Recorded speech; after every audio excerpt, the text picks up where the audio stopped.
Hello Manipur Tabiriba Singbu Ahanba Maktada Taram Nokchari Ngasigi Akanaba live phone in program Hakshel gi Lokachari Hiramasi Palliative Care gi Marui Basing Duga Masina Piriba Kanabasing Haibashini Hiramasi gi Matang da studio the Lengchin Biriba Ngasigi expert na Hujita Sumiyam the Kangan Jakibaduni Palliative Care Society Imphal gi Secretary Oina Pubiriba Aduga Shija Hospitals da Medical Superintendent Amadi Consultant General and Laparoscopic Surgeon in Libiriba Amadi Indian Medical Association Manipur State Branch Kina President Gitau Pubiriba Dr. Sorokhaibam Jugindra ni Dr. na Chillaba Matam Kaitok Piduna Lengbirak Pato do Hendugna Nasige Koina Lokachariba Kanaba live phone program gi Hiramasigi Matang the Miam the Kangan Binabagi the Makta Chillaba Matam Kaitok Piduna Lengbirak Pagi the Maktaram Nokchari Tagachari Nasigi Thoramasi Palliative Care Society Imphal gi Tengbanga Lunena Sandokchaba Thoramamani Koigi telephone asigo ina sizin najagadawriba si mobile ni masigi kuthangda miyamna phone to birak studio da lengshin biriba doctor dagi khangbiningba wafam sing hangbiba yagani amuktang note tokshin biu 93623 27078 amuktanga 93623 27078 hairiba number sida dial to birak lengshin biriba doctor dagi khangbiningba wafam sing palliative care si karino aduga masi kana na phangba yagadage kana na provide to gadori pano haibana chingbage ate ana yeki mayam ama khoina kana ruruba tungda doctor ngasi si palliative care haidana khoina laying bada khoigi waraga daba phibam sida anaba masadu nungai ni hingjana ba aduga imung manung dasu pukning santi oini hingnana bagi adugumba makhal amakhaki topic sing asi lokachabani sigi matang de palliative care si karino doctor na hudok bagi wafam semda thambiu Ngasi Queen Kanajariba palliative care habasi Mio Bana Narakpa Matamda Sunquinus Hang and Naraga Lena Duna Hinjalaba Matunda Lena si Pararoi na Kang Pamatangama Yorpa Yawi Doctor Yam Samna have the cancer nabasing si Nabasi Lena si operation Torobasi Matunda Magi Hidak Piraga chemotherapy radiotherapy and treatment Torobay Adumapu cancer is in a hinjalactana, Lenasi, Paroina Habatanjas, the hospital that Thamba Suyadaba, the Kasutadaba, Kanasu Kanaridaba, Oimatam Sida. Anavs Yum the Sadon Harv Matunda, Yum the di Matam Kara Adum Lariba Matam Sida, Masasi, Noitaba, Hobasing the Wings and Biba. Mang the Navdu, Nadanaba. Hidakto biba doctor wakhanwa badu wahandaba chaba yadragadi kamaina magi machinjak se piba habana chingba sumba mayamsi yengbudu palliative care koi masida ina thamjaningde cancer khakta nate leina mayamam su lei sokpandana khwang tektana hogar kankar pangam daba phangda targa leiba mayam su yauri aduda natna diabetes control to yadna kidney failure ga heart failure ga leiba sing su yauri moisu yum de leiba sing se Makata hospital the Chalaga lying with the Yamna, Waga the Poeba, Hadi Paroi the Imung Manundan Natana, Anaba, the Natana, Imung Manungi, Mu Mam Sisu Yam Waraga Labdu, palliative care habas Sigi, Caresina, Masi Chanchalaga, Yum the Masi Yingbiba, Adumba, Potsway, hospital the teaching institute, the so patients in OPD in Laga su Ying, so Yawi palliative care say Adubu. Yum the Chanchalaga Yingba, Aduna Hena, Kana Hena, Amasiki Yam, Kana Chow, Kongjang Chanchalay, Masida Anabasida Magi physical, psychological, social, and spiritual aspects. Pumnamaxi, Anaba Kaktagi Natana, Imung Manungi Moeba Kuding Makpu, Mana Hinging Tanja, Aduda Yingbiba, Lonana, Lake Dramatung, the Su, Imung Manundu Yingbiba, Adumba program, the palliative care go. Hoi, Aduga Kuigi, Manipur si the Mui Kayamok, Aduga Masigi Manipur the Huzik Masigi networking palliative care si Mapung Pana, Aduma Kanabasi, Pibiba Horabra, Masigi Kamdona palliative care si Manipur Yorokibano, Habadugi, some Lapawarim Tung Chulibio. Palliative care si Rimsta Kuigi cancer department, Hana OPD. Adum Matam Sang Madam Chatharami, Dr. Anabasi, Madudala Aga, Dr. Singna, Pibam Topa Hidak to Piraga, my treatment Toromani. At about 2014, the Akoi group Kara Dr. Karama training Toromatunda, Nurse Karama training Toromatunda, 2015, April Taratruk. 2015 gisida koina palliative care society Imphal na koi society ma semjaraga NGO maling hacharaga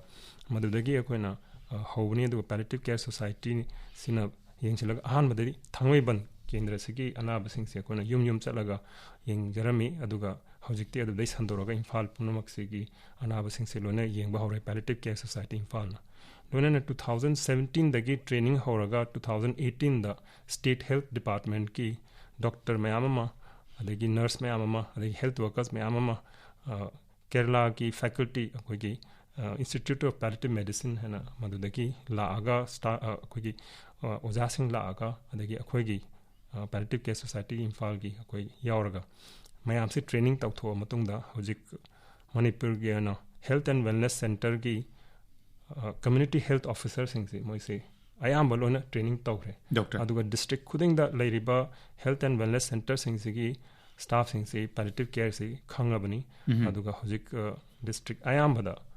ꯌꯨꯝ ꯌꯨꯝꯗ ꯆꯠꯂꯒ ꯌꯦꯡꯕꯁꯤ ꯑꯅꯥꯕꯁꯤꯡꯁꯤ ꯌꯦꯡꯕꯁꯤ ꯍꯧꯔꯦꯅ ꯑꯩ ꯊꯝꯖꯅꯤꯡꯉꯤ ꯍꯣꯏ ꯑꯗꯨꯗꯤ ꯉꯁꯤꯒꯤ ꯅꯨꯃꯤꯠꯁꯤ ꯌꯥꯝꯅ ꯁꯤꯒꯅꯤꯐꯤꯀꯦꯟꯠ ꯑꯣꯏꯕ ꯌꯥꯝꯅ ꯃꯔꯨ ꯑꯣꯏꯕ ꯅꯨꯃꯤꯠ ꯑꯃꯁꯨ ꯑꯣꯏꯔꯦ ꯑꯦꯄ꯭ꯔꯤꯜꯒꯤ ꯇꯥꯔꯤꯛ 13 ꯉꯁꯤꯗꯒꯤꯅ ꯆꯍꯤ 6ꯀꯤ ꯃꯃꯥꯡ 2015ꯗꯒꯤ ꯄꯦꯂꯦꯇꯤꯚ ꯀꯦꯌꯔꯁꯤ ꯃꯅꯤꯄꯨꯔꯗ ꯃꯁꯤ ꯀꯥꯟꯅꯕ ꯄꯤꯕꯤꯕ ꯍꯧꯗꯣꯛꯈꯤꯕꯅꯤ ꯍꯥꯏꯕ ꯋꯥꯐꯝ ꯇꯥꯛꯄꯤ ꯑꯍꯥꯟꯕ ꯐꯣꯟ ꯀꯣꯜ ꯑꯝꯇ ꯂꯧꯈꯠꯆꯒꯦ ꯍꯜꯂꯣ ꯐꯣꯟ ꯉꯥꯏꯔꯤꯉꯩꯒꯤ ꯃꯔꯛꯁꯤꯗꯩꯁꯤꯗ ꯗꯣꯛꯇꯔ ꯃꯁꯤꯒꯤꯁꯤ ꯀꯔꯤꯒꯤꯗꯃꯛꯇ ꯃꯁꯤꯒꯤ ꯀꯥꯟꯅꯕꯁꯦ ꯑꯇꯩ ꯑꯇꯩ ꯑꯅꯥꯕ ꯐꯍꯟꯅꯕꯒꯤ ꯗꯣꯛꯇꯔꯁꯤꯡꯅ ꯑꯣꯄꯔꯦꯁꯟ ꯇꯧꯕꯤꯔꯤ ꯍꯤꯗꯥꯛꯅ ꯂꯥꯌꯦꯡꯕꯤꯔꯤ ꯑꯅꯥꯕ ꯃꯈꯜ ꯃꯌꯥꯝ ꯑꯃ ꯐꯒꯠꯂꯛꯅꯕ ꯂꯥꯌꯦꯡꯕꯤꯔꯤ ꯉꯁꯥꯏ ꯍꯧꯗꯣꯛꯄꯗꯕꯨꯗꯤ ꯇꯥꯛꯄꯤꯈ꯭ꯔꯦ ꯍꯤꯗꯥꯛꯅ ꯁꯔꯖꯔꯤ ꯇꯧꯔꯒꯁꯨ ꯀꯥꯟꯅꯔꯣꯏꯗꯕꯁꯤꯡꯗ ꯑꯗꯨꯅ ꯃꯁꯤꯒꯤ ꯀꯥꯟꯅꯕꯁꯦ ꯀꯔꯤꯗꯒꯤ ꯑꯣꯏꯔꯛꯈꯤꯕꯅꯣ ꯍꯥꯏꯕꯗꯣ ꯈꯤꯇꯪ ꯇꯥꯛꯄꯤꯌꯨ ꯃꯁꯤꯃ ꯁꯨꯃꯥꯏꯅ ꯊꯝꯖꯒꯦ ꯑꯩꯈꯣꯏꯅ ꯃꯤꯑꯣꯏꯕꯅ ꯂꯩꯈꯤꯗꯕꯁꯤ ꯊꯣꯛꯄꯁꯤ ꯑꯩꯈꯣꯏꯅ ꯁꯗꯟ ꯗꯦꯠ ꯍꯥꯏꯕ ꯑꯃ ꯂꯩ ꯑꯗꯨꯒ ꯑꯗꯨ ꯅꯠꯇꯕ ꯑꯃ ꯂꯩ ꯁꯗꯟ ꯗꯦꯠ ꯍꯥꯏꯕꯁꯤꯅ ꯏꯈꯪ ꯈꯪꯍꯧꯗꯅ ꯀꯔꯤꯒꯨꯝꯕ ꯑꯦꯛꯁꯤꯗꯦꯟꯠ ꯑꯃꯗ ꯅꯠꯇ꯭ꯔꯒ ꯍꯥꯔꯠ ꯑꯦꯇꯦꯛ ꯇꯧꯔꯒ ꯅꯠꯇ꯭ꯔꯒ ꯁ꯭ꯇ꯭ꯔꯣꯛ ꯇꯧꯔꯒ ꯗꯥꯛꯇꯔ ꯌꯦꯡꯕ ꯅꯪꯍꯧꯗꯕ ꯍꯣꯁꯄꯤꯇꯥꯜ ꯆꯠꯄ ꯅꯪꯍꯧꯗꯕ ꯑꯗꯨꯅ ꯃꯔꯝ ꯑꯣꯏꯔꯒ ꯈꯨꯗꯛꯇ ꯂꯩꯈꯤꯗꯕ ꯁꯤꯒꯨꯝꯕꯒꯤ ꯄꯔꯁꯦꯟꯇꯦꯖꯁꯤ ꯄꯣꯄꯨꯂꯦꯁꯟꯗ ꯌꯦꯡꯕ ꯃꯇꯝꯗ 10 to 15% ꯍꯥꯏ ꯑꯗꯨꯅ ꯆꯥꯝꯃꯗ ꯃꯤ 10-15 ꯑꯗꯨꯒꯨꯝꯕ ꯃꯁꯤ ꯂꯥꯏꯕꯛ ꯐꯕꯅꯦꯅ ꯂꯧꯒꯗ꯭ꯔꯥ ꯍꯥꯏꯕꯗꯨꯁꯨ ꯑꯗꯨꯝ ꯈꯟꯅꯕ ꯌꯥꯕ ꯄꯣꯠ ꯏꯃꯨꯡ ꯃꯅꯨꯡꯗ ꯊꯣꯏꯅ ꯋꯥꯍꯜꯂꯝꯗꯅ ꯂꯩꯈꯤꯗꯕꯗꯨꯕꯨꯗꯤ ꯅꯨꯡꯉꯥꯏꯇꯕꯅꯤ ꯑꯗꯨꯕꯨ ꯑꯇꯩꯗꯤ 85% ꯍꯥꯏꯗꯤ ꯑꯩꯈꯣꯏ ꯑꯌꯥꯝꯕꯁꯦ ꯃꯇꯝ ꯑꯃ ꯇꯟꯖꯥ ꯑꯃ ꯂꯥꯛꯀꯅꯤ ꯑꯩꯈꯣꯏ ꯅꯥꯔꯒ ꯁꯨꯝ ꯌꯦꯡꯉꯛꯄ ꯃꯇꯝꯗ ꯂꯣꯏꯔꯝꯗꯥꯏꯒꯤ ꯑꯩꯈꯣꯏꯒꯤ ꯄꯨꯟꯁꯤꯒꯤ ꯑꯔꯣꯏꯕ ꯇꯥꯡꯀꯛꯁꯤꯡꯁꯤꯗ ꯑꯅꯥꯕꯁꯤ ꯂꯥꯌꯦꯡꯕ ꯉꯝꯃꯣꯏꯗꯧꯕꯒꯤ ꯐꯤꯕꯝꯗꯨꯗ ꯂꯩꯔꯛꯄ ꯃꯇꯝꯗ ꯑꯩꯈꯣꯏ ꯄꯨꯝꯅꯃꯛꯅ ꯃꯁꯤꯒꯤ ꯐꯤꯕꯝꯁꯤ ꯇꯥꯔꯛꯄ ꯃꯇꯝꯗ ꯃꯁꯤꯒꯤ ꯀꯦꯌꯔꯁꯤ ꯗꯔꯀꯥꯔ ꯇꯥꯔꯛꯀꯗꯣꯔꯤ ꯍꯥꯏꯕ ꯑꯗꯨꯅ ꯃꯁꯤꯒꯤꯁꯤ ꯃꯔꯝꯁꯤꯁꯨ ꯀꯔꯤꯒꯤꯅꯣ ꯍꯥꯏꯕꯗ ꯍꯧꯖꯤꯛꯁꯤ ꯃꯤꯑꯣꯏꯕꯒꯤ ꯄꯨꯟꯁꯤꯁꯦ ꯁꯨꯝ ꯁꯥꯡꯗꯣꯔꯛꯏ ꯆꯨꯝꯃꯤ ꯗꯣꯛꯇꯔ ꯂꯩꯅꯥ ꯑꯩꯈꯣꯏꯒꯤ ꯍꯥꯟꯅ ꯀꯣꯂꯦꯔꯥ ꯗꯥꯏꯔꯤꯌꯥꯅ ꯁꯤꯕ ꯃलेꯔꯤꯌꯥꯅ ꯁꯤꯕꯁꯤ ꯇꯤꯕꯤꯅ ꯁꯤꯕꯁꯤ ꯁꯨꯝ ꯍꯟꯊꯔꯛꯑꯒ ꯍꯧꯖꯤꯛꯇꯤ BP ꯋꯥꯡꯕ ꯁꯨꯒꯔ ꯋꯥꯡꯕ ꯁ꯭ꯇ꯭ꯔꯣꯛ ꯇꯧꯕ ꯑꯗꯒꯤ ꯍꯥꯔꯠꯀꯤ ꯗꯤꯖꯤꯖ ꯂꯩꯔꯛꯄ ꯀꯤꯗꯅꯤ ꯐꯦꯜ ꯑꯣꯏꯔꯛꯄ ꯁꯤꯒꯨꯝꯕꯁꯤꯅ ꯍꯦꯟꯅ ꯌꯥꯝꯃꯛꯄ ꯑꯗꯨꯒ ꯄꯨꯟꯁꯤꯁꯤ ꯁꯥꯡꯗꯣꯔꯛꯄꯅꯤꯅ ꯀꯦꯟꯁꯔ ꯇꯧꯔꯛꯄꯒꯤ ꯆꯥꯟꯁꯁꯨ ꯍꯦꯜꯂꯛꯄ ꯑꯁꯤꯅ ꯃꯔꯝ ꯑꯣꯏꯔꯒ ꯃꯤꯑꯣꯏꯕ ꯈꯨꯗꯤꯡꯃꯛꯁꯤ ꯑꯌꯥꯝꯕ ꯃꯇꯝꯗ ꯂꯣꯏꯔꯝꯗꯥꯏꯒꯤ ꯄꯨꯟꯁꯤꯁꯤ ꯄꯦꯂꯦꯇꯤꯚ ꯀꯦꯌꯔ ꯍꯥꯏꯕ ꯍꯧꯖꯤꯛꯀꯤ ꯀꯦꯌꯔꯁꯤ ꯗꯔꯀꯥꯔ ꯇꯥꯔꯛꯀꯅꯤ ꯃꯥꯒꯤ ꯂꯥꯏꯅꯥꯗꯤ ꯐꯔꯔꯣꯏꯗꯕ ꯑꯗꯨ ꯑꯋꯥꯕꯗꯤ ꯂꯩꯗꯣꯔꯤꯕ ꯑꯋꯥꯕꯁꯤ ꯀꯃꯥꯏꯅ ꯀꯣꯛꯍꯟꯁꯤꯒꯦ ꯃꯥꯒꯤ ꯋꯥꯈꯜꯗꯒꯤ ꯑꯋꯥꯕ ꯃꯥꯒꯤ ꯍꯛꯆꯥꯡꯗ ꯑꯋꯥꯕ ꯑꯗꯨ ꯁꯤ ꯃꯌꯥꯝꯁꯦ ꯀꯣꯛꯍꯟꯅꯕꯒꯤ ꯑꯗꯨꯒꯤ ꯄꯣꯠꯇꯨꯅꯤ ꯑꯗꯨꯅ ꯃꯁꯤꯒꯤꯁꯤ ꯌꯥꯝꯅꯁꯨ ꯀꯥꯟꯅꯩ ꯃꯁꯤ ꯂꯝ ꯈꯨꯗꯤꯡꯃꯛꯇ ꯇꯧꯒꯗꯕꯅꯤ ꯍꯥꯏꯕꯁꯤ WHOꯅ 2013ꯗ ꯍꯥꯏꯈ꯭ꯔꯕꯅꯤ ꯑꯗꯨꯒ ꯍꯧꯖꯤꯛ ꯏꯟꯗꯤꯌꯥꯒꯤꯅ 2014ꯗ ꯂꯝꯗꯝ ꯈꯨꯗꯤꯡꯃꯛꯇ ꯃꯁꯤꯒꯤ ꯀꯦꯌꯔꯁꯤ ꯐꯪꯍꯟꯒꯗꯕꯅꯤ ꯍꯥꯏꯕꯅꯤ ꯀꯦꯔꯂꯥꯒꯤꯗꯤ ꯃꯣꯏ ꯆꯍꯤ 30ꯃꯨꯛ ꯁꯨꯔꯦ ꯍꯧꯖꯤꯛ ꯁꯨꯃꯥꯏꯅ ꯇꯧꯕ ꯂꯝ ꯈꯨꯗꯤꯡꯃꯛꯇ ꯃꯣꯏꯒꯤ ꯈꯨꯡꯒꯪ ꯈꯨꯗꯤꯡꯗ ꯐꯪꯉꯤꯁꯤ ꯃꯅꯤꯄꯨꯔꯒꯤꯁꯨ 2015ꯗꯒꯤꯗꯤ ꯌꯥꯝ ꯐꯖꯅ ꯇꯧꯈꯠꯂꯛꯏ ꯍꯜꯂꯣ ꯇꯥꯖꯔꯦ ꯃꯤꯡ ꯂꯩꯐꯝ ꯍꯥꯏꯕꯤꯔꯒ ꯋꯥꯍꯪ ꯍꯪꯕꯤꯔꯣ ꯇꯥꯃꯣ ꯑꯩꯁꯤ ꯕꯣꯅꯣꯏꯗꯒꯤ ꯕꯣꯟꯃꯤ ꯃꯉꯥꯡꯅꯦꯕ ꯏꯕꯣꯟꯕꯤ ꯍꯥꯏꯕꯤꯌꯨ ꯇꯥꯃꯣ ꯑꯩꯈꯣꯏꯒꯤ ꯍꯧꯖꯤꯛꯁꯤ ꯏꯝꯐꯥꯜ ꯂꯣꯝꯗ ꯑꯅꯝꯕ ꯂꯣꯏ ꯇꯧꯔꯦ ꯇꯥꯖꯔꯦ ꯑꯩꯈꯣꯏꯒꯤ ꯃꯅꯤꯄꯨꯔꯒꯤ ꯖꯒꯥ ꯈꯨꯗꯤꯡꯃꯛꯇ ꯃꯁꯤꯒꯤ ꯀꯥꯟꯅꯕꯁꯦ ꯂꯣꯏ ꯐꯪꯉꯕ꯭ꯔꯥ ꯍꯣꯏ ꯍꯧꯖꯤꯛꯇ ꯗꯣꯛꯇꯔꯅꯁꯨ ꯍꯥꯏꯕꯤꯕꯗꯨꯅꯤ ꯃꯁꯤꯒꯤ ꯄꯦꯂꯦꯇꯤꯚ ꯀꯦꯌꯔꯒꯤ ꯀꯥꯟꯅꯕꯁꯤꯗꯤ ꯉꯁꯥꯏꯒꯤ ꯍꯦꯜꯊ ꯑꯦꯟड ꯋꯦꯜꯅꯦꯁ ꯁꯦꯟꯇꯔ ꯍꯥꯏꯗꯅ ꯃꯅꯤꯄꯨꯔ ꯁꯤꯟꯕ ꯊꯨꯡꯅꯅꯤ ꯏꯝꯐꯥꯜ ꯈꯛꯀꯤ ꯋꯥꯐꯝ ꯅꯠꯇ꯭ꯔꯦ ꯁꯤꯗꯩꯁꯤꯗ ꯑꯩꯈꯣꯏꯒꯤ ꯗꯣꯛꯇꯔꯅ ꯍꯧꯖꯤꯛ ꯍꯥꯏꯕꯤꯔꯤꯕ ꯀꯝꯃ꯭ꯌꯨꯅꯤꯇꯤ ꯍꯦꯜꯊ ꯑꯣꯐꯤꯁꯔ ꯍꯥꯏꯗꯅ ꯗꯦꯖꯤꯒꯅꯦꯇꯦꯗ ꯃꯤꯑꯣꯏ ꯑꯃ ꯂꯩꯒꯅꯤ ꯍꯥꯏꯔꯤꯕ ꯃꯤꯑꯣꯏꯁꯤꯡꯗ ꯂꯣꯏꯅꯃꯛ ꯇ꯭ꯔꯦꯅꯤꯡ ꯄꯤꯈ꯭ꯔꯕꯅꯤ ꯑꯀꯨꯞꯄ ꯋꯥꯔꯣꯜ ꯗꯣꯛꯇꯔꯗꯒꯤ ꯇꯥꯕꯤꯁꯤ ꯑꯗꯨꯃꯛꯅꯤ ꯑꯗꯨꯅ ꯁꯤꯒꯤ ꯄꯦꯂꯦꯇꯤꯚ ꯀꯦꯌꯔꯒꯤ ꯁꯔꯚꯤꯁꯁꯤ ꯍꯧꯖꯤꯛ ꯍꯦꯜꯊ ꯑꯦꯟड ꯋꯦꯜꯅꯦꯁ ꯁꯦꯟꯇꯔꯁꯤꯗ ꯂꯩꯔꯤꯕ ꯃꯀꯣꯛ ꯑꯣꯏꯅ ꯄꯨꯕꯤꯔꯤꯕꯤ ꯀꯝꯃ꯭ꯌꯨꯅꯤꯇꯤ ꯍꯦꯜꯊ ꯑꯣꯐꯤꯁꯔꯁꯤ ꯇ꯭ꯔꯦꯟഡ് ꯅꯔꯁ ꯑꯌꯥꯝꯕꯅꯤ ꯑꯗꯨꯅ ꯃꯣꯏꯁꯤ ꯍꯧꯖꯤꯛ ꯑꯩꯈꯣꯏꯅ ꯇ꯭ꯔꯦꯅꯤꯡ ꯂꯣꯏꯅ ꯇꯧꯔꯒ ꯍꯦꯜꯊ ꯗꯤꯄꯥꯔꯠꯃꯦꯟꯇ ꯂꯣꯏꯅ ꯇ꯭ꯔꯦꯅꯤꯡꯁꯤ ꯇꯧꯈ꯭ꯔꯕ ꯃꯇꯨꯡꯗ ꯍꯧꯖꯤꯛ ꯁꯤꯒꯤ ꯄꯦꯂꯦꯇꯤꯚ ꯀꯦꯌꯔꯁꯤ ꯍꯧꯔꯗꯕꯅꯤ ꯍꯥꯏꯗꯅ ꯍꯧꯖꯤꯛ ꯗꯤꯁꯇ꯭ꯔꯤꯛ ꯑꯌꯥꯝꯕꯗ ꯍꯧꯖꯤꯛ ꯌꯨꯝꯊꯣꯡ ꯈꯨꯗꯤꯡꯗ ꯆꯪꯗꯅ ꯀꯦꯌꯔꯁꯦ ꯄꯤꯕ ꯍꯧꯔꯦ ꯑꯅꯥꯕꯁꯦ ꯐꯃꯨꯡꯗꯒꯤ ꯂꯦꯡꯕ ꯉꯝꯗꯅ ꯂꯩꯕꯁꯤꯡꯁꯤ ꯃꯌꯨꯝꯗ ꯆꯪꯉꯒ ꯍꯥꯏꯔꯤꯕ ꯇꯤꯝꯁꯤꯅ ꯍꯦꯜꯊ ꯑꯦꯟड ꯋꯦꯜꯅꯦꯁ ꯁꯦꯟꯇꯔꯁꯤ ꯃꯤꯑꯣꯏ ꯂꯤꯁꯤꯡ ꯃꯉꯥꯒꯤ ꯑꯃꯃꯝ ꯂꯩꯒꯗꯕꯅꯤ ꯑꯍꯣꯏ ꯏꯟꯗꯤꯌꯥꯒꯤ ꯃꯣꯏꯒꯤ ꯍꯦꯜꯊ ꯀꯦꯌꯔ ꯃꯤꯅꯤꯁꯇ꯭ꯔꯤꯒꯤ ꯒꯥꯏꯗꯂꯥꯏꯟꯁ ꯃꯇꯨꯡ ꯏꯟꯅ ꯑꯗꯨꯅ ꯂꯤꯁꯤꯡ ꯃꯉꯥꯗꯨꯗ ꯂꯩꯔꯤꯕ ꯑꯗꯨꯒꯨꯝꯕ ꯐꯃꯨꯡꯗ ꯇꯥꯔꯒ ꯂꯩꯕ ꯑꯗꯨꯃꯥꯏꯅ ꯑꯀꯟꯕ ꯑꯅꯥꯕ ꯐꯔꯣꯏꯅ ꯈꯪꯕ ꯑꯅꯥꯕꯁꯤꯡꯁꯤ ꯂꯣꯏꯅ ꯊꯤꯗꯣꯛꯑꯒ ꯃꯌꯨꯝꯗ ꯍꯞꯇꯥꯒꯤ ꯑꯃꯨꯛ ꯑꯣꯏꯕ ꯌꯥꯏ ꯍꯞꯇꯥ ꯑꯅꯤꯒꯤ ꯑꯃꯨꯛ ꯑꯣꯏꯕ ꯌꯥꯏ ꯃꯥꯒꯤ ꯂꯥꯏꯅꯥꯗꯨꯒꯤ ꯃꯇꯨꯡ ꯏꯟꯅ ꯆꯠꯇꯕꯗꯤ ꯌꯥꯗꯦ ꯆꯠꯀꯗꯕꯅꯤ ꯍꯥꯏꯕꯒꯤ ꯑꯗꯨꯒꯤ ꯑꯅꯥꯕ ꯃꯁꯥꯁꯤꯅ ꯍꯦꯜꯊ ꯑꯦꯟड ꯋꯦꯜꯅꯦꯁ ꯁꯦꯟꯇꯔꯁꯤꯗꯩꯁꯤꯗ ꯂꯥꯛꯄ ꯅꯠꯇꯕ ꯗꯣꯛꯇꯔ ꯂꯥꯛꯄ ꯅꯠꯇꯕ ꯚꯣꯂꯨꯟꯇꯤꯌꯔꯁꯤꯡꯅ ꯆꯠꯂꯒ ꯍꯦꯜꯊ ꯋꯥꯔꯀꯔꯁꯤꯡꯁꯤꯅ ꯆꯠꯂꯒ ꯗꯔꯀꯥꯔ ꯇꯥꯔꯒꯗꯤ ꯑꯗꯨꯗ ꯏꯟꯐꯣꯔꯃꯦꯁꯟꯁꯦ ꯄꯤꯅꯔꯒ ꯗꯥꯛꯇꯔꯁꯨ ꯑꯃꯨꯛ ꯚꯤꯖꯤꯠ ꯇꯧꯕ ꯑꯗꯒꯤ ꯗꯔꯀꯥꯔ ꯇꯥꯔꯒꯗꯤ ꯑꯇꯩ ꯑꯦꯛꯁꯄꯔꯠꯁꯤꯡ ꯑꯗꯨꯝ ꯇꯥꯟꯅꯕ ꯑꯩꯈꯣꯏ Palliative Care Society Imphal ꯂꯩꯔꯤ ꯑꯗꯒꯤ ꯍꯦꯜꯊ ꯗꯤꯄꯥꯔꯠꯃꯦꯟꯠꯀꯤ Palliative Careꯗ ꯇ꯭ꯔꯦꯅꯤꯡ ꯂꯣꯏꯅ ꯇꯧꯈ꯭ꯔꯕ ꯗꯥꯛꯇꯔ ꯅꯔꯁ ꯃꯌꯥꯝ ꯑꯃ ꯂꯩꯔꯤ ꯃꯣꯏꯒ ꯇꯥꯟꯅꯔꯒ ꯅꯠꯇ꯭ꯔꯒ ꯑꯗꯨꯗꯁꯨꯕꯨ ꯈꯪꯗ꯭ꯔꯒꯗꯤ ꯑꯩꯈꯣꯏ WHOꯒꯤ ꯑꯩꯈꯣꯏꯒꯤ ट्रेनर ꯃꯌꯥꯝ ꯂꯩꯔꯤ ꯑꯩꯈꯣꯏꯅ ꯈꯪꯅꯖꯕ ꯃꯣꯏꯒ ꯇꯥꯟꯅꯔꯒ ꯃꯈꯥ ꯇꯥꯅ ꯑꯗꯨ ꯌꯨꯝꯗ ꯑꯗꯨꯝ ꯂꯥꯌꯦꯡꯕ ꯑꯗꯨꯅꯤ ꯍꯣꯏ ꯑꯗꯨꯒ ꯃꯁꯤꯒꯤꯁꯤ ꯍꯧꯖꯤꯛ ꯗꯣꯛꯇꯔꯅꯁꯨ ꯇꯥꯛꯄꯤꯔꯦ ꯍꯦꯜꯊ ꯑꯦꯟड ꯋꯦꯜꯅꯦꯁ ꯁꯦꯟꯇꯔꯁꯤꯡꯁꯤꯗꯩꯁꯤꯗ ꯀꯣꯟꯇꯦꯛ ꯇꯧꯕꯗ ꯑꯗꯨꯝ ꯏ ꯄꯥꯎ ꯃꯌꯥꯝ ꯑꯃ ꯈꯪꯉꯅꯤ ꯃꯐꯝꯗꯨꯒꯤ ꯂꯩꯔꯤꯕꯁꯤꯡꯗꯨꯗꯩꯗ ꯑꯗꯣ ꯀꯔꯝꯕ ꯑꯩꯈꯣꯏ ꯈꯨꯗꯝ ꯑꯣꯏꯅ ꯍꯥꯏꯔꯕꯗ ꯑꯩꯒꯤ ꯏꯃꯨꯡꯃꯛꯇꯗ ꯍꯥꯏꯔꯒꯁꯨ ꯀꯔꯝꯕ ꯁ꯭ꯇꯦꯖꯇ ꯑꯩꯅ ꯍꯦꯜꯅꯦꯁ ꯍꯧꯖꯤꯛꯀꯤ ꯄꯦꯂꯦꯇꯤቭ ꯀꯦꯌꯔꯁꯤꯒꯤ ꯃꯇꯦꯡꯁꯤ ꯂꯧꯕ ꯃꯊꯧ ꯇꯥꯔꯛꯑꯦꯅ ꯑꯩꯅ ꯆꯠꯀꯗꯒꯦ ꯁꯤꯃꯛꯇ ꯇꯥꯛꯄꯤꯌꯨ ꯍꯣꯏ ꯑꯍꯥꯟꯕꯃꯛꯇꯗ ꯑꯩꯍꯥꯛꯅ ꯊꯝꯖꯕꯁꯦ ꯍꯥꯏꯔꯤꯕ ꯁꯤꯒꯨꯝꯕ ꯁꯔꯚꯤꯁꯁꯤꯡꯁꯦ ꯂꯣꯏꯅ ꯐ꯭ꯔꯤꯅꯤ ꯃꯁꯤ ꯑꯅꯥꯕꯗꯒꯤ ꯁꯦꯟ ꯇꯤꯡꯒꯗꯕꯗꯤ ꯅꯠꯇꯦ ꯑꯗꯨꯒ ꯍꯧꯖꯤꯛꯀꯤ ꯍꯪꯕꯤꯔꯤꯕ ꯋꯥꯍꯪꯗꯨꯗ ꯑꯅꯥꯕꯁꯤ ꯍꯣꯁꯄꯤꯇꯥꯜꯗ ꯆꯠꯂꯨꯔꯒ ꯂꯥꯌꯦꯡꯉꯨꯔꯒ ꯗꯥꯛꯇꯔꯁꯤꯡꯅ ꯍꯧꯖꯤꯛꯇꯤ ꯃꯁꯤ ꯑꯩꯈꯣꯏꯅ ꯌꯦꯡꯕꯗ ꯍꯦꯟꯅ ꯀꯥꯟꯅꯕ ꯂꯩꯔꯔꯣꯏ ꯍꯥꯏꯕꯅꯆꯤꯡꯕ ꯅꯠꯇ꯭ꯔꯒ ꯀꯨꯏꯅ ꯁꯥꯡꯅ ꯁꯨꯝ ꯅꯥꯕ ꯗꯣꯛꯇꯔ ꯑꯗꯨꯒ ꯐꯕꯩ ꯃꯑꯣꯡꯁꯤ ꯎꯗꯕ ꯅꯠꯇ꯭ꯔꯒ ꯀꯔꯤꯒꯨꯝꯕ ꯁꯣꯛꯄꯟ ꯅꯥꯏꯔꯒ ꯂꯦꯡꯕ ꯉꯝꯗꯅ ꯐꯃꯨꯡꯗ ꯑꯗꯨꯝ ꯂꯩꯕ ꯅꯠꯇ꯭ꯔꯒ ꯆꯍꯤ ꯌꯥꯝꯁꯜꯂꯛꯑ ꯃꯇꯨꯡꯗ ꯍꯧꯒꯠ ꯀꯥꯡꯈꯠꯇꯅ ꯆꯠꯇꯕ ꯑꯗꯒꯤ ꯃꯥꯒꯤ ꯑꯩꯈꯣꯏꯒꯤ ꯋꯥꯈꯜꯗꯒꯤ ꯑꯍꯜ ꯑꯣꯏꯔꯛꯄꯒꯤ ꯑꯩꯈꯣꯏ ꯗꯤꯃꯦꯟꯁꯤꯌꯥꯅ ꯃꯣꯏꯁꯦ ꯋꯥꯈꯜꯁꯦ ꯐꯖꯅ ꯈꯟꯕ ꯉꯝꯗꯕ ꯑꯗꯨꯒꯨꯝꯕ ꯂꯩꯕꯁꯤꯡꯁꯦ ꯑꯗꯨꯀꯥꯟꯗ ꯑꯗꯩ ꯑꯉꯥꯡꯗ ꯑꯣꯏꯔꯒꯁꯨ ꯑꯣꯏꯕ ꯌꯥꯏ ꯑꯉꯥꯡꯁꯨ ꯑꯗꯨꯝ ꯌꯥꯝ ꯅꯥꯔꯒ ꯃꯈꯨ ꯇꯥꯡ ꯅꯥꯗꯅ ꯃꯣꯏꯁꯦ ꯍꯧꯒꯠꯄ ꯀꯥꯡꯈꯠꯄ ꯉꯝꯗꯗꯅ ꯐꯃꯨꯡꯗ ꯂꯩꯕ ꯑꯗꯨꯝ ꯌꯥꯎꯗꯕ ꯅꯠꯇꯦ ꯑꯦꯛꯁꯤꯗꯦꯟꯗ ꯀꯣꯛ ꯁꯣꯛꯈꯤꯕꯗꯒꯤ ꯕ꯭ꯔꯦꯟ ꯗꯦꯠꯀꯨꯝꯕ ꯑꯣꯏꯗꯅ ꯑꯦꯛꯁꯤꯗꯦꯟꯇ ꯃꯔꯨꯑꯣꯏꯅ ꯀꯣꯛ ꯁꯣꯛꯄ ꯑꯗꯩ ꯉꯛꯁꯝ ꯁꯣꯛꯑꯒ ꯈꯣꯡꯁꯨ ꯈꯨꯠꯁꯨ ꯑꯃꯠꯇ ꯂꯦꯡꯕ ꯉꯝꯗꯕ ꯑꯗꯨ ꯍꯧꯖꯤꯛꯀꯤ ꯑꯅꯥꯕꯗꯨꯗꯤ ꯑꯗꯨꯃꯛ ꯂꯩꯕ ꯍꯥꯏꯇꯥꯔꯦ ꯑꯗꯨꯒꯨꯝꯕꯗ ꯐꯃꯨꯡꯗ ꯀꯨꯏꯅ ꯁꯥꯡꯅ ꯂꯩꯔꯛꯄꯗꯣ ꯃꯣꯏ ꯅꯪꯒꯟ ꯇꯠꯂꯛꯄ ꯌꯥꯏ ꯈꯣꯡ ꯍꯥꯝ ꯈꯨꯂꯥꯝ ꯃꯣꯏꯗ ꯌꯥꯝ ꯑꯋꯥꯕ ꯊꯦꯡꯅꯕ ꯌꯥꯏ ꯏꯁꯤꯡ ꯂꯧꯊꯣꯛꯅꯅꯕ ꯄꯥꯏꯞ ꯁꯤꯟꯗꯣꯛ ꯁꯤꯟꯖꯤꯟ ꯗꯔꯀꯥꯔ ꯇꯥꯔꯛꯄ ꯌꯥꯏ ꯀꯦꯟꯁꯔ ꯅꯥꯔꯒ ꯆꯥꯕ ꯉꯝꯗꯕꯗꯨꯗ ꯑꯩꯈꯣꯏꯅ ꯄꯥꯏꯞ ꯍꯥꯞꯄꯒ ꯑꯗꯨꯒꯤ ꯐꯤꯗꯤꯡꯗꯨ ꯇꯧꯕꯒꯤ ꯇ꯭ꯔꯦꯅꯤꯡ ꯌꯨꯝꯒꯤ ꯏꯃꯨꯡ ꯃꯅꯨꯡꯗꯨ ꯇꯧꯕ ꯍꯥꯏꯕꯅꯆꯤꯡꯕ ꯃꯈꯜ ꯃꯊꯦꯜꯒꯤ ꯑꯗꯨꯒꯨꯝꯕ ꯁꯔꯚꯤꯁ ꯃꯌꯥꯝꯗꯨꯕꯨꯅꯤ ꯍꯜꯂꯣ ꯇꯥꯖꯔꯦ ꯃꯤꯡ ꯂꯩꯐꯝ ꯍꯥꯏꯕꯤꯔꯒ ꯋꯥꯍꯪ ꯍꯪꯕꯤꯔꯨ ꯗꯣꯛꯇꯔꯗ ꯍꯜꯂꯣ ꯇꯥꯖꯔꯦ ꯋꯥꯍꯪꯗꯣ ꯍꯪꯕꯤꯔꯣ ꯗꯣꯛꯇꯔ ꯉꯥꯏꯗꯅ ꯂꯩꯔꯦ ꯍꯧꯖꯤꯛꯀꯤ ꯍꯥꯏꯔꯤꯕ ꯑꯩꯈꯣꯏꯒꯤ ꯃꯇꯦꯡ ꯄꯥꯡꯕꯤꯔꯤꯕꯁꯤꯡꯒꯤ ꯃꯇꯥꯡꯗ ꯈꯤꯇꯪ ꯍꯪꯖꯒꯦ ꯃꯁꯤ ꯑꯩꯈꯣꯏꯒꯤ ꯃꯅꯤꯄꯨꯔꯗꯁꯨ ꯌꯧꯁꯜꯂꯛꯑꯦ ꯍꯥꯏꯅ ꯇꯥꯖꯔꯦ ꯑꯗꯨꯕꯨ ꯍꯧꯖꯤꯛꯃꯛꯀꯤ ꯑꯣꯏꯅ ꯑꯩꯈꯣꯏꯅ ꯈꯪꯖꯕꯗꯗꯤ ꯈꯤꯇꯪ ꯃꯁꯤꯒꯤ ꯑꯦꯛꯁꯄꯤꯔꯤꯌꯦꯟꯁꯁꯦ ꯋꯥꯠꯆꯕ ꯃꯁꯤꯕꯨ ꯑꯩꯈꯣꯏꯒꯤ ꯂꯥꯏꯟꯁꯤꯗ ꯆꯪꯕꯤꯈꯤꯕ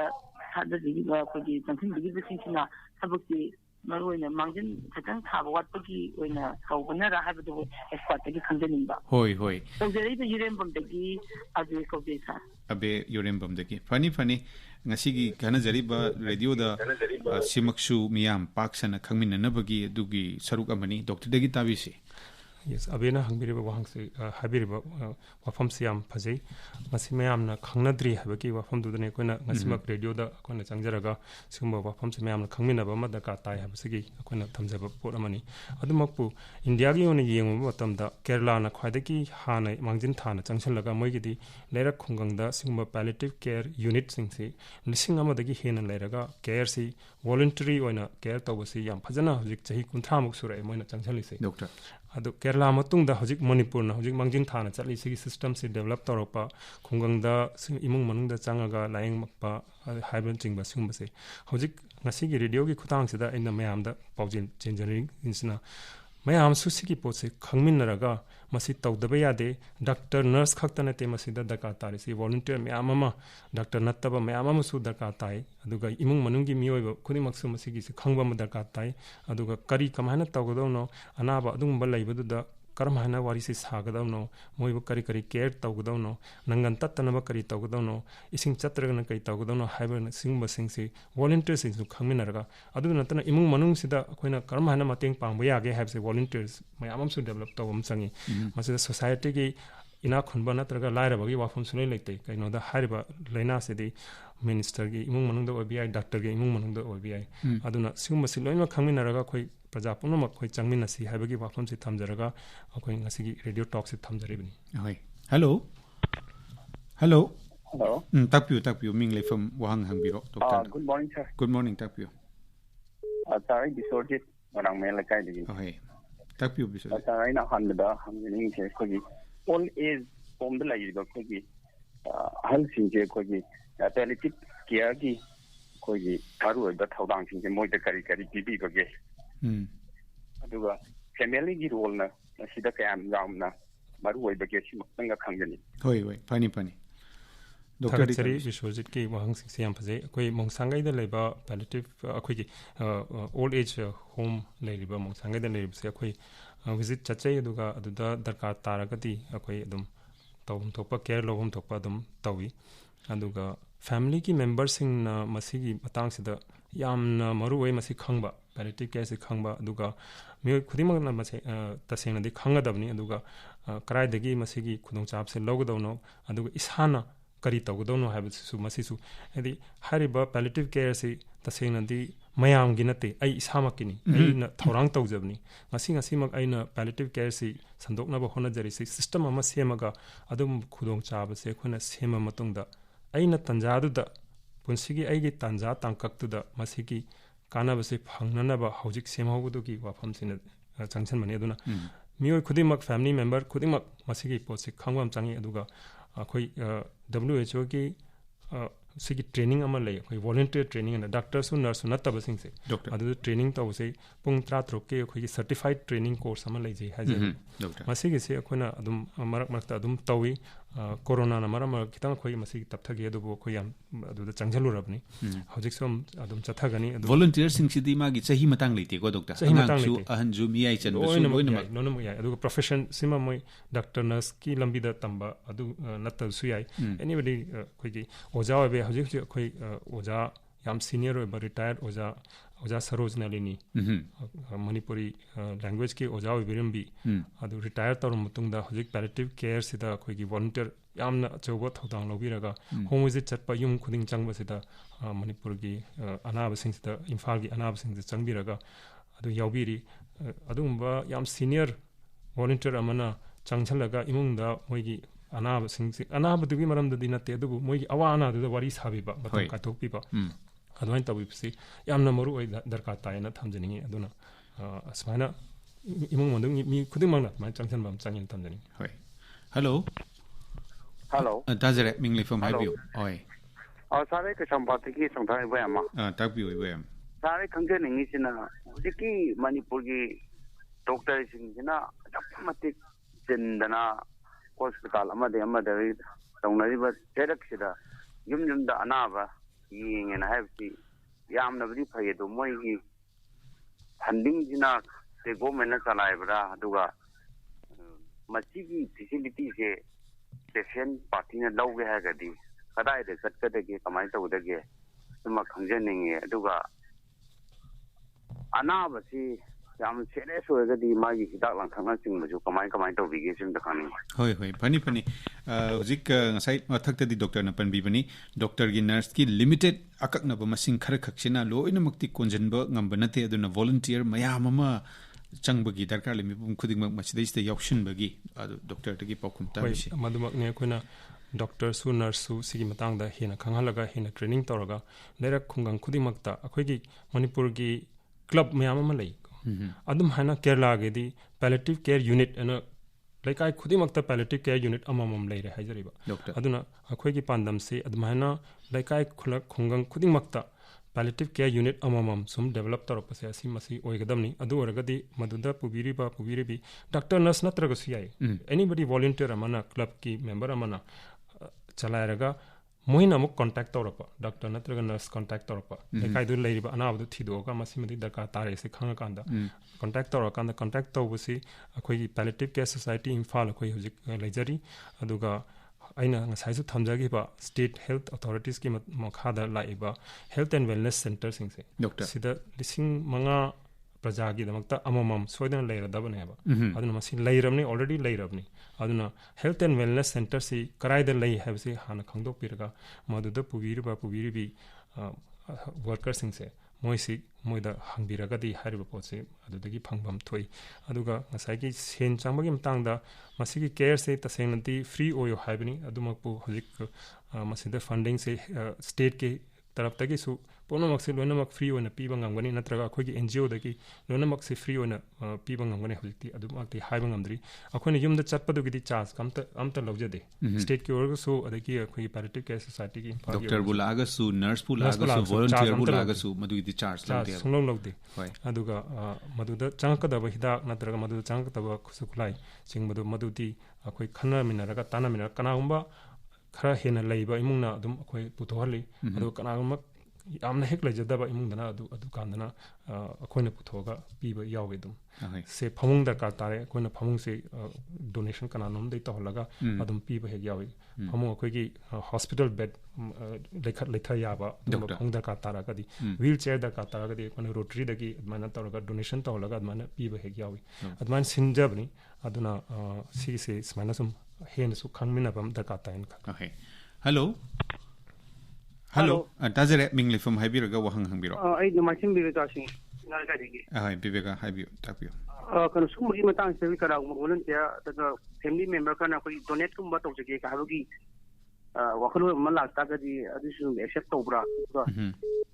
amount pri lo di hai koi phi lo de ka su tung koi na phi de sum to ja ta na ka bo ta mo si sa si le ge kana mo imung mana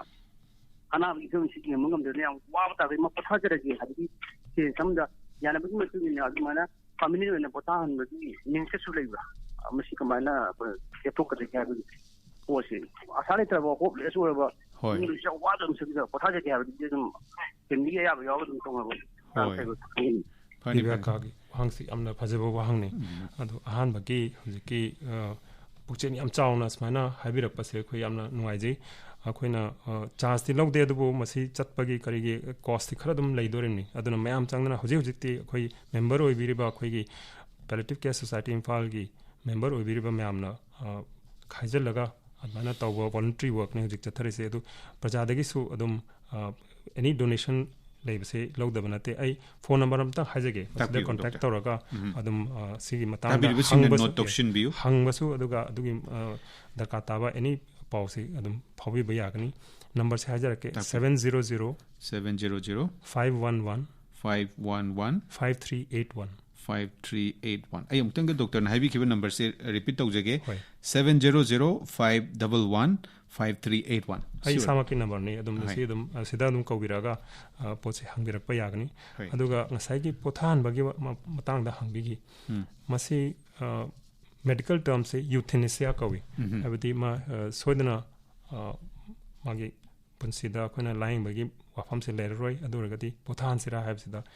ain gi oina hojik india gi oina di masi chanadri atei lamda atei western countries da kharadi chanare aduga anabudana masana gyantana mana wakhandu yamna choidana haitare mana wakhansina mana hajaragadi akhoi hidak na tawraga tapna changhalaga masi mana tawse dum tawdabana te western countries ta adu india gi oina di hoje mak adugi rules and regulations law gi oina chatnaba yaba pot tu leitribani na akhoi adumukti tawde adubu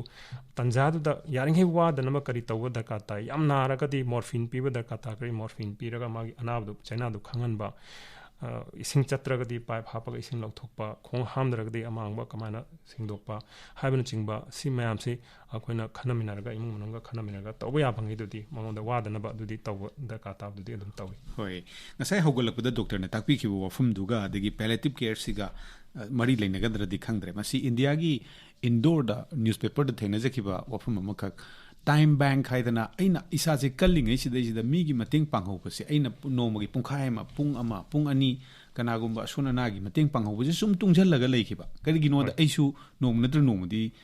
ꯐꯃꯨꯡꯗ ꯌꯥꯇꯥꯗꯅ ꯂꯩꯔꯛꯀꯗꯣꯔꯤꯕꯅꯤ ꯆꯠꯄ ꯉꯝꯃꯣꯏꯗꯣꯔꯤꯕꯅꯤ ꯑꯗꯨꯅ ꯃꯁꯤꯒꯤ time ꯕꯦꯡꯀꯤ ꯀꯟꯁꯦꯞꯁꯤꯒ ꯄꯦꯂꯦꯇꯤꯚ ꯀꯦꯌꯔꯁꯤꯒ ꯄꯨꯟꯅ ꯌꯦꯡꯕ ꯌꯥꯕ꯭ꯔꯥ ꯌꯥꯝ ꯆꯨꯝꯃꯤ ꯃꯁꯤꯗ ꯋꯣꯂꯨꯟꯇꯤꯌꯔꯤꯖꯝ ꯍꯥꯏꯕꯅꯤ ꯃꯁꯤ ꯋꯣꯂꯨꯟꯇꯤꯌꯔꯁꯤꯅ ꯀꯔꯤ ꯀꯔꯤ ꯇꯧꯒꯗꯒꯦ ꯁꯣꯁꯥꯏꯇꯤꯗ ꯀꯥꯟꯅꯕꯁꯤ ꯀꯔꯤ ꯄꯣꯔꯛꯀꯗꯒꯦ ꯍꯥꯏꯕꯗꯨꯒꯤ ꯋꯥꯐꯝꯗꯒꯤ ꯑꯗꯨꯒ ꯃꯁꯤꯗ ꯋꯣꯂꯨꯟꯇꯤꯌꯔꯁꯤꯡꯗꯁꯨ ꯌꯥꯝꯅ ꯀꯥꯟꯅꯕ ꯄꯤ ꯑꯩꯈꯣꯏ ꯇꯁꯦꯡꯅ ꯍꯧꯖꯤꯛ ꯌꯦꯡꯂꯨꯔꯒꯗꯤ ꯑꯉꯥꯡꯁꯤꯡꯁꯤ ꯂꯥꯏꯔꯤꯛ ꯇꯝꯕ ꯆꯠꯄꯁꯦ ꯑꯌꯨꯛꯇ ꯇ꯭ꯌꯨꯁꯟ ꯆꯠꯂꯒ ꯍꯜꯂꯛꯑꯒ ꯁ꯭ꯀꯨꯜ ꯀꯥꯔꯅꯤ ꯍꯜꯂꯛꯑꯒ ꯇ꯭ꯌꯨꯁꯟ ꯑꯃꯨꯛ ꯆꯠꯂꯅꯤ ꯑꯗꯨꯅ ꯏꯃꯨꯡ ꯃꯅꯨꯡꯒꯤ ꯑꯋꯥ ꯑꯅꯥ ꯀꯔꯤꯝꯇ ꯈꯪꯗꯕ ꯑꯁꯤ ꯑꯌꯥꯝꯕ ꯑꯣꯏꯔꯛꯑꯦꯕ ꯑꯗꯨꯅ ꯄꯦꯂꯦꯇꯤꯚ ꯀꯦꯌꯔꯗ ꯁ꯭ꯀꯨꯜꯒꯤ ꯁꯤꯅꯤꯌꯔ ꯁ꯭ꯀꯨꯜꯒꯤ ꯑꯉꯥꯡꯁꯤꯡ ꯑꯗꯨꯒ ꯀꯣꯂꯦꯖꯀꯤ ꯑꯉꯥꯡꯁꯤꯡ ꯑꯩꯈꯣꯏ ꯍꯧꯖꯤꯛꯁꯨ ꯑꯗꯨꯝ ꯃꯣꯏꯁꯦ ꯇ꯭ꯔꯦꯅꯤꯡ ꯇꯧꯔꯒ ꯌꯨꯝ ꯆꯠꯄꯁꯤꯗ ꯄꯨꯔꯤ ꯑꯗꯨꯒ ꯃꯣꯏꯁꯤꯡꯁꯤ ꯍꯧꯖꯤꯛ ꯑꯗꯨꯃꯥꯏꯅ ꯊꯦꯡꯅꯔꯨꯕ ꯃꯇꯝꯗ ꯄꯨꯟꯁꯤꯁꯤ ꯁꯨꯃꯥꯏꯅꯁꯨ ꯑꯣꯏꯕ꯭ꯔꯥ ꯍꯥꯏꯕꯁꯤ ꯃꯣꯏꯁꯤ ꯑꯗꯨꯒꯤꯗꯨ ꯄꯣꯠꯇꯣ ꯈꯪꯉꯤ ꯁꯝꯅ ꯍꯥꯏꯔꯕꯗ ꯉꯛꯁꯝ ꯇꯦꯛꯑꯒ ꯅꯍꯥ ꯑꯃ ꯆꯍꯤ 25 ꯑꯃꯒꯤ ꯅꯍꯥ ꯑꯃ ꯉꯛꯁꯝ ꯇꯦꯛꯑꯒ ꯈꯣꯡ ꯈꯨꯠ ꯁꯨꯡꯂꯦꯡ ꯂꯦꯡꯕ ꯉꯝꯗꯅ ꯐꯃꯨꯡꯗ ꯇꯥꯔꯒ ꯂꯩꯔꯨꯕ ꯎꯕ ꯃꯇꯝꯗ ꯁꯥꯇ꯭ꯔꯗꯨꯅ ꯑꯩꯈꯣꯏꯁꯤ ꯕꯥꯏꯛ ꯑꯦꯛꯁꯤꯗꯦꯟꯗ ꯇꯧꯈꯤꯕꯅꯤꯅ ꯑꯩꯈꯣꯏ ꯍꯧꯖꯤꯛ ꯉꯁꯤꯗꯒꯤ ꯕꯥꯏꯛꯁꯤ ꯐꯖꯅ ꯊꯧꯔꯁꯤ ꯑꯦꯛꯁꯤꯗꯦꯟ ꯇꯧꯗꯅꯕ ꯆꯦꯛꯁꯤꯟꯅ ꯊꯧꯔꯁꯤ ꯍꯥꯏꯕꯁꯤ ꯆꯠꯃꯤꯟꯅꯔꯤꯕ ꯑꯩꯈꯣꯏꯒ ꯚꯣꯂꯨꯟꯇꯤꯌꯔ ꯑꯣꯏꯅ ꯆꯠꯃꯤꯟꯅꯔꯤꯕ ꯁꯥꯇ꯭ꯔꯁꯤꯡꯅ ꯃꯣꯏꯅ ꯃꯁꯥꯅ ꯍꯥꯏꯖꯔꯛꯑꯦꯕ ꯑꯗꯨꯃꯥꯏꯅ ꯀꯦꯟꯁꯔ ꯌꯥꯝꯅ ꯆꯤꯟꯗ ꯀꯦꯟꯁꯔ ꯆꯥꯎꯅ ꯇꯧꯔꯒ ꯂꯣꯛ ꯂꯣꯛ ꯂꯥꯎꯗꯅ ꯃꯍꯤ ꯇꯥꯗꯅ ꯃꯆꯨꯝ ꯇꯥꯗꯅ ꯅꯥꯗꯅ ꯍꯤꯞꯊꯕ ꯉꯝꯗꯅ ꯂꯩꯕꯁꯤ ꯁꯥꯇ꯭ꯔꯁꯤꯡꯁꯤꯅ ꯎꯔꯕ ꯃꯇꯨꯡꯗ ꯁꯤꯗꯤ ꯀ꯭ꯋꯥ ꯆꯥꯕꯅꯅꯤ ꯅꯠꯇ꯭ꯔꯒ ꯖꯔꯗꯥ ꯆꯥꯕꯅꯅꯤ ꯅꯠꯇ꯭ꯔꯒ ꯆꯨꯔꯨꯞ ꯊꯛꯄꯅꯅꯤꯅ ꯈꯪꯉꯒꯗꯤ ꯃꯣꯏꯁꯨ ꯁꯤꯒꯤ ꯐꯤꯕꯝꯁꯤꯗꯤ ꯑꯩꯁꯨ ꯇꯥꯅꯤꯡꯗꯦ ꯑꯗꯨꯅ ꯑꯩ ꯇꯣꯛꯑꯒꯦ ꯍꯥꯏꯕꯁꯦ ꯃꯁꯥꯅ ꯑꯗꯨꯝ ꯍꯥꯏꯖꯔꯛꯑꯦ ꯁꯤꯗ ꯅꯠꯇꯅ ꯃꯇꯝꯒꯤ ꯄꯥꯝꯃꯨꯕꯁꯦ ꯑꯗꯨꯁꯨ ꯈꯪꯕ ꯃꯣꯏ ꯈꯪꯉꯤ ꯀꯩꯅꯣꯗ ꯑꯅꯥꯕꯗ ꯑꯩꯈꯣꯏꯅ ꯆꯠꯀꯅꯤ ꯍꯥꯏꯕꯁꯤ ꯍꯥꯏꯔꯕ ꯃꯇꯨꯡꯗ ꯆꯠꯇ꯭ꯔꯒꯗꯤ ꯉꯁꯥꯏꯒꯤ ꯑꯅꯥꯕꯗꯣ ꯋꯥꯗꯣꯏꯅꯤ ꯑꯗꯨꯅ ꯃꯇꯝ ꯆꯥꯅ ꯃꯣꯏꯗ ꯆꯪꯕꯤꯕ ꯃꯇꯝꯒꯤ ꯑꯗꯒꯤ ꯄꯩꯁꯥꯒꯤ ꯀꯥꯟꯅꯕꯁꯤꯁꯨ ꯑꯗꯨꯝ ꯈꯪꯕ ꯌꯥꯝ ꯈꯪꯉꯤ ꯑꯗꯩ ꯀꯝꯃꯨꯅꯤꯀꯦꯁꯟ ꯁ꯭ꯀꯤꯜꯁꯅꯤ ꯈ꯭ꯋꯥꯏꯗꯒꯤ ꯃꯔꯨꯑꯣꯏꯅ ꯚꯣꯂꯨꯟꯇꯤꯌꯔꯁꯤꯡꯅ ꯗꯦꯕꯂꯞ ꯇꯧꯔꯤꯁꯦ ꯀꯩꯅꯣꯗ ꯁꯤꯒꯤ ꯃꯇꯥꯡꯁꯤꯗ ꯋꯥꯔꯤ ꯐꯖꯅ ꯁꯥꯟꯅꯕꯁꯦ ꯑꯅꯥꯕꯒ ꯃꯁꯤ ꯌꯥꯝ ꯃꯔꯨ ꯑꯣꯏ ꯃꯣꯏꯗ ꯆꯤꯟ ꯊꯤꯕ ꯌꯥꯔꯣꯏ ꯍꯦꯟꯅꯁꯨ ꯍꯥꯏꯖꯟꯕ ꯌꯥꯔꯣꯏ ꯀꯩꯁꯨ ꯇꯧꯔꯣꯏꯁꯨ ꯍꯥꯏꯕ ꯌꯥꯔꯣꯏ ꯑꯗꯨꯅ ꯚꯣꯂꯨꯟꯇꯤꯌꯔꯁꯤꯡꯁꯤꯗ ꯑꯩꯈꯣꯏꯅ ꯀꯝꯃꯨꯅꯤꯀꯦꯁꯟ ꯁ꯭ꯀꯤꯜꯁꯀꯤ ꯇ꯭ꯔꯦꯅꯤꯡꯁꯤ ꯌꯥꯝꯅ ꯆꯥꯎꯅ ꯄꯤ ꯑꯗꯨꯅ ꯑꯉꯥꯡꯁꯤꯡꯁꯤꯗ ꯚꯣꯂꯨꯟꯇꯤꯌꯔꯁꯤꯡꯁꯤꯗ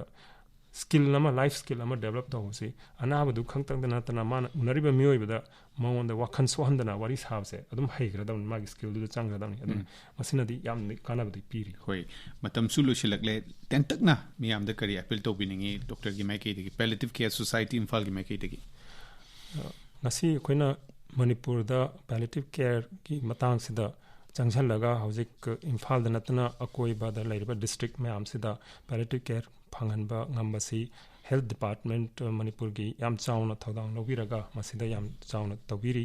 ꯃꯁꯤꯃꯛꯁꯤ ꯃꯌꯥꯝꯅ ꯈꯪꯕꯤꯔꯒ ꯍꯥꯏꯔꯤꯕ ꯈꯨꯗꯣꯡꯆꯥꯕꯁꯤ ꯂꯧꯕꯤꯕ ꯑꯗꯨ ꯈꯛꯇꯗ ꯅꯠꯇꯅ